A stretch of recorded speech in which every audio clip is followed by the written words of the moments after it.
Zweig Group invites all AEC industry leaders to the 2024 AEC Small Business and Entrepreneurship Forum, the premier event for small firms in the AEC sector. Experience innovative strategies and insights on May 21st, crafted by Zweig Group's industry experts. Engage in keynotes and interactive sessions focused on recruitment, retention, and business growth. Join Zweig Group for this unique networking opportunity and take your business to new heights. Secure your spot today and be part of the AEC industry's future. Visit zweiggroup.com for more information. The Zweig Group team looks forward to welcoming you.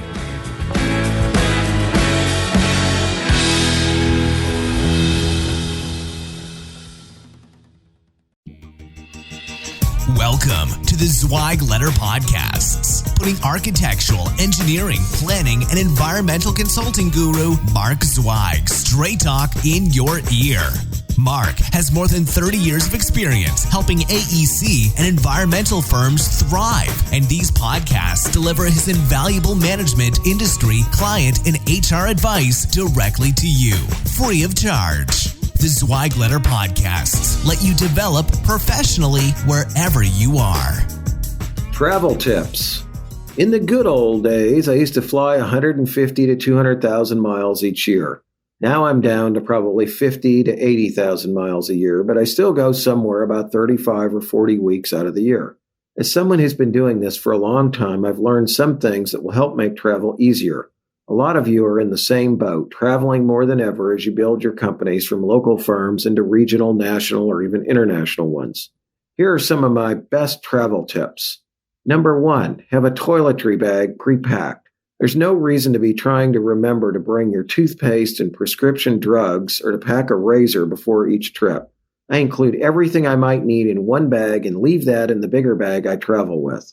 Deodorant, nail clippers, sewing kit for buttons that fall off, cold medications, Advil, aspirin, beta blockers, Band-Aids, sharp razor, hairbrush, toothpaste and toothbrush, dental floss, phone charger, and more are all there. So I never forget what I need and I have it every time. I keep all liquids and gels in a separate Ziploc bag, even though as a recognized frequent traveler, I rarely have to pull them out these days. I keep this toiletry bag on the same side of my bigger bag and zip it in such a way that I can quickly pull my liquids and gels out if needed. One more thing, it's a good idea to check your inventory periodically to make sure you always have everything you need. 2, get a good soft-sided bag. I do not use a bag with wheels. Why? Because I can always fit my bag on the plane, even a small commuter. This is critical when you have frequently tight connections between flights, as we do flying out of Northwest Arkansas. I usually go to Dallas, Chicago, Atlanta, or Charlotte on my way to most other places. And the fact that I don't have to wait in a long queue in the jetway to retrieve my plane side checked bag gives me a good 5 to 10 minutes that I may desperately need to catch my next flight. It also relieves stress. And if I do stand by and get on a crowded flight at the last minute, which has happened to me recently, trying to get home early, I never have a problem with my bag. I can fold it in half and jam it under the seat in front of me if necessary. You cannot do this with a bag that has wheels, yet everyone seems to want them. 3, have multiple charging devices. I have my beloved BlackBerry Classic phone plus an iPad, and I bring portable rechargeable batteries that will work with either. I have more than one wall charger and cord for each in case I have problems. I have the lighter socket plug-in too, as some planes have these types of sockets or cabs, and I may need a charge. Not much is worse than running out of power on a trip. You're completely cut off. 4, if there's go-go internet on the flight, pay for it every time. Why?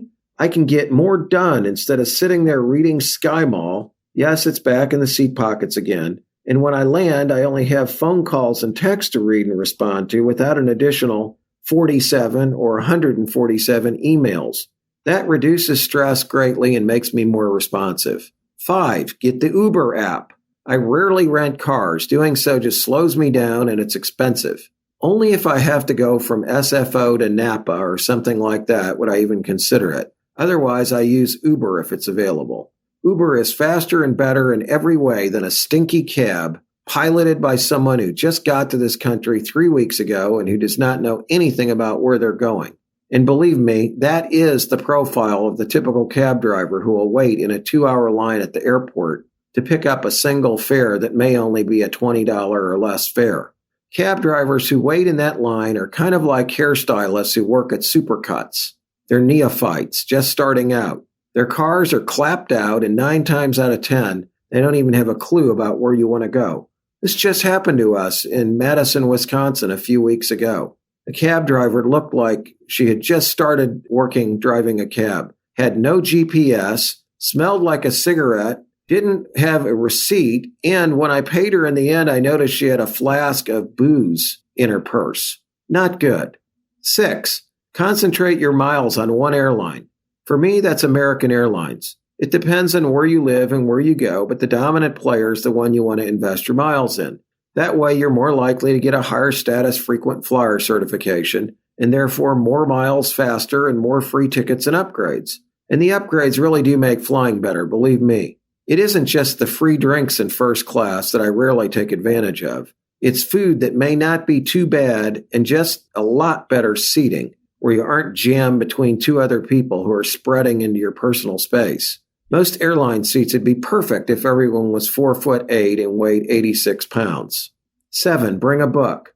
If all your powered accessories fail or prove to be unusable, you'll always have your book to read. If not a book, stock up on your back issues of the Zweig letter, Civil plus Structural Engineer, and Inc. magazine. Have something worth reading better than The American Way. That's American Airlines magazine. 8, expect things to go wrong. This one always gets me. People don't expect things to go wrong, and they always do. Maybe if you expect it, you won't be so bothered when it happens. Don't get upset when you get stuck in Chicago for the night, or the plane develops a malfunction and they can't fix and you miss your connection, or the crew needs to be changed out because they just worked too many hours and your departure's delayed because of it. All of these things and many more will happen. It is amazing the system works as well as it does, and we all get where we're going safely. Any trip where I make it where I'm going is a good trip, as far as I'm concerned. I can't stand it when I see someone yelling and cursing at a gate agent about a late flight, as if the gate agent can do anything about it. Be calm, be nice, and relax, and you and your fellow travelers will be a lot happier. Hey, I could go on, but I'm out of time. What are your favorite travel tips you'd like to share with our readers? Email me at mzweig@zweiggroup.com. Maybe we can cover them.